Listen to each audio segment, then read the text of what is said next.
Bonjour, je suis Bruno du blog Composer Simplement et je vous souhaite la bienvenue dans cette nouvelle vidéo. Pour Marie-Cécile et aussi pour le blog Apprendre à jouer du piano, j'ai décidé de faire une vidéo invitée qui touche sur les renversements d'accords. Il n'y a pas longtemps, Marie-Cécile avait commencé à parler des intervalles et des accords à trois notes. En même temps, j'y ai proposé de faire un article sur les renversements d'accords, puis elle a accepté. Donc, d'où la raison pourquoi je fais cette petite vidéo aujourd'hui. Qu'est-ce que c'est un renversement d'accords? En fait, c'est une technique qu'on utilise pour modifier les accords pour qu'ils soient joués différemment, pour obtenir une sonorité qui est différente, puis plus de variété aussi quand vient le temps d'utiliser les accords et de les jouer. Donc, j'ai mon piano devant moi, et puis je vais mettre mes écouteurs, je vais prendre la caméra, puis je vais vous montrer c'est quoi un renversement d'accords. On est devant mon fameux piano. Et puis, pour cet exemple-là, je vais utiliser un accord de Do majeur. C'est vraiment très de base. Donc, la fondamentale, c'est Do. La tierce, c'est Mi. Et la quinte, c'est Sol. On met ça ensemble, ça donne un accord de Do majeur.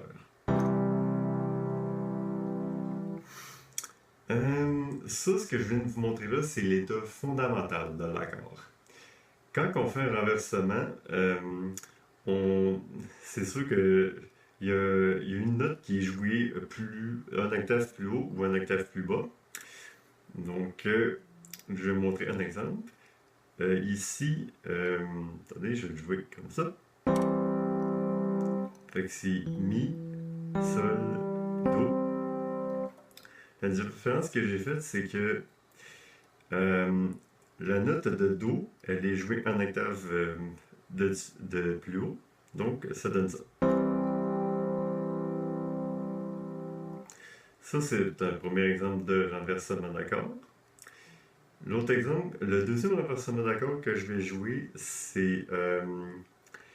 dans le fond, ça va être la note de Do et la note de Mi qui vont être joués tous les deux en octave plus haut. Donc, ça a l'air de ça. Fait que Sol, Do et Mi. Et voilà, donc on revient. C'est l'état fondamental.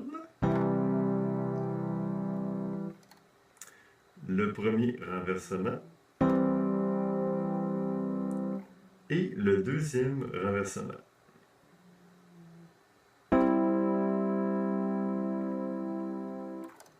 Et voilà, c'était un état fondamental d'un accord avec ces deux renversements.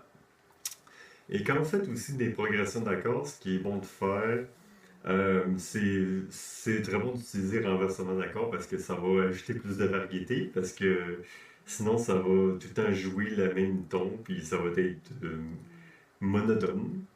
Je vais vous montrer qu'est-ce que je dis par là. Donc, voici la progression d'accords que je vais jouer.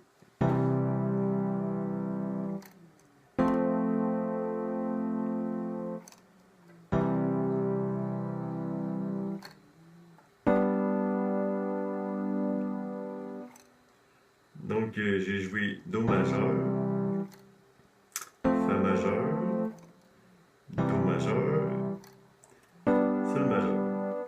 Mais avez-vous remarqué ma doigté? Elle n'a pas bougé. C'est tout le temps ça, ça, ça, ça, ça, ça. La fameuse technique de patte d'ours. Quand je dis que ça rend la musique un peu monotone puis un petit peu en manque de variété, c'est un peu ça que je dois dire. Donc, je vais appliquer les renversements d'accords ici, mais sans bouger trop ma main. C'est seulement mes doigts qui vont bouger. Donc, ça va donner ça.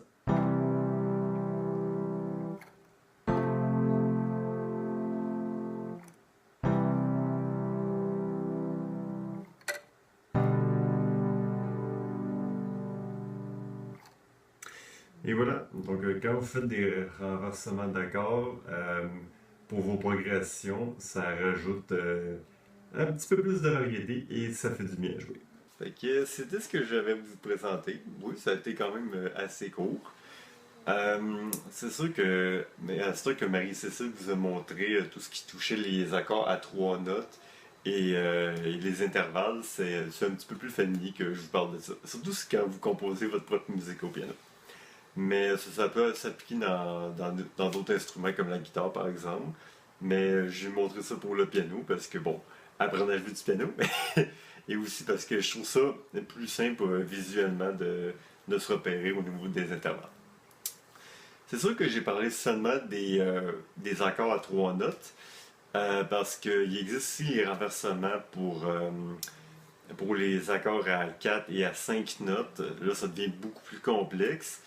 Mais en même temps, oui, ça rajoute plus de couleurs, les accords à 4 et à 5 notes.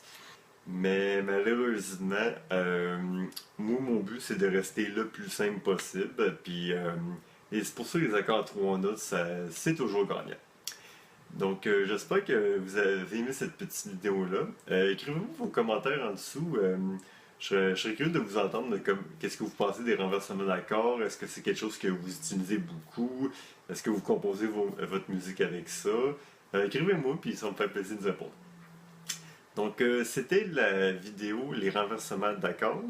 Je suis Bruno du blog Composer Simplement et je vous dis, portez-vous bien!